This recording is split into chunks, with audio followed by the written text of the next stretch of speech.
No niin, tässä olisi 4. osa, 4. luentopäiväkirja.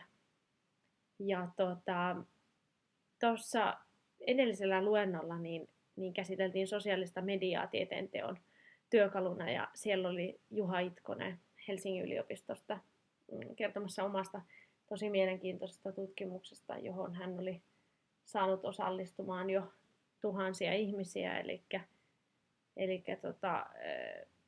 Juha siis tutkii sitä, että minkälaisia verkostoja Facebookissa ihmiset luo ja minkälaiselta arvomaailmalta olevia ihmisiä sinne ihmiset haluaa siihen omaan verkostoonsa, että minkä verran konservatiiveilla on liberaaleja kavereita ja toisinpäin. Ja siellä oli mielenkiintoisia tutkimustuloksia muun muassa siitä, että naisilla on enemmän tavallaan niin kuin variaatiota siinä omassa kaveripiirissään arvomaailman suhteen, vaikka luennolla esitettiin ihan hyviä havaintoja siitä, että aika jännä, että monesti ajatellaan niin, että miehillä on siellä armeijakavereita ja tämän tyyppisiä, jotka ei välttämättä aina arvomaailmalta edusta sitä omaa ajatusmaailmaa, mutta että heitä kuitenkin siellä verkostossa kavereina on.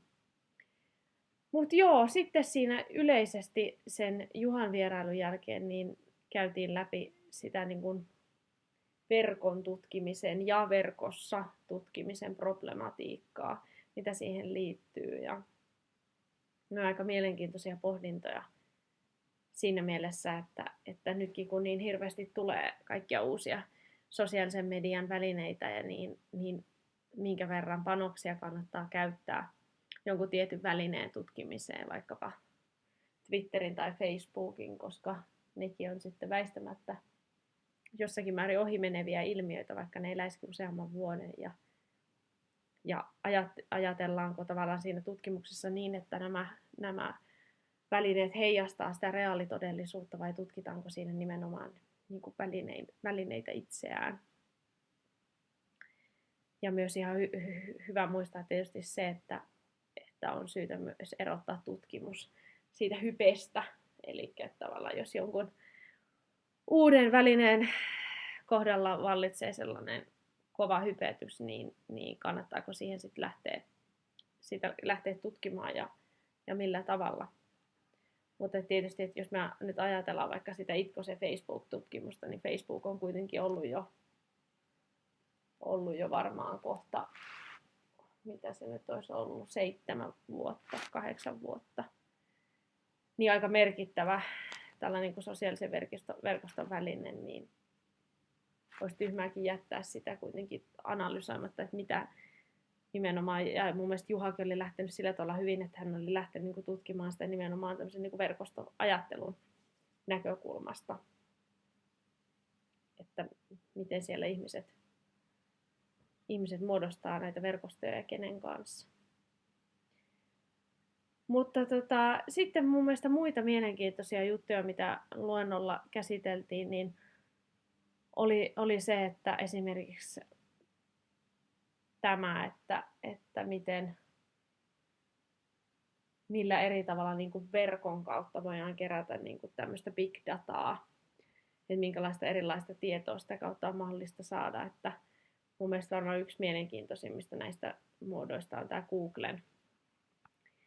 Googlen toimivuus tämmöisenä ennustevälineenä, että se pystyy ennustamaan periaatteessa minkä tahansa terrori-iskun tai flunssa-aallon tai pörssiromahduksen tai minkä tahansa, vaan sillä, että katsotaan niitä hakusanoja, mitä Googleen on laitettu. Niin se pystyy jo sieltä näkemään jo päiviä tai viikkoja ennen kyseistä tapahtumaa, että mitä tulee tapahtuu.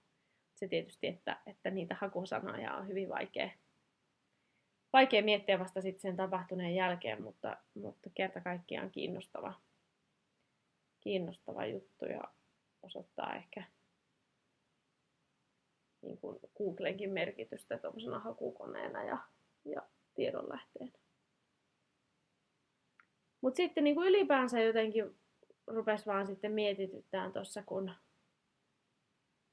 kun paljon puhuttiin tuosta niin kuin tiedon hyödyntämisestä, että mitä kaikkea tiedolla pystyy tekemään.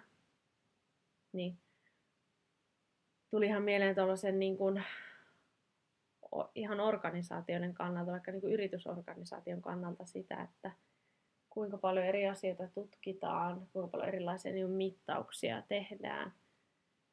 Ja sitten kuitenkin loppujen lopuksi ongelma on se, että ne jää irrallisiksi selvityksiksi, eikä sitä tietoa koskaan niin kuin analysoida yhtenä pakettina.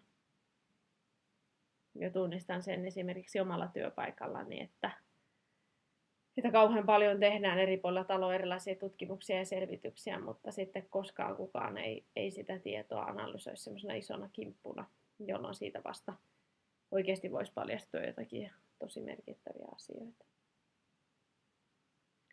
Mutta joo, tässä ehkä päällimmäisiä ajatuksia edelliseltä luennolta.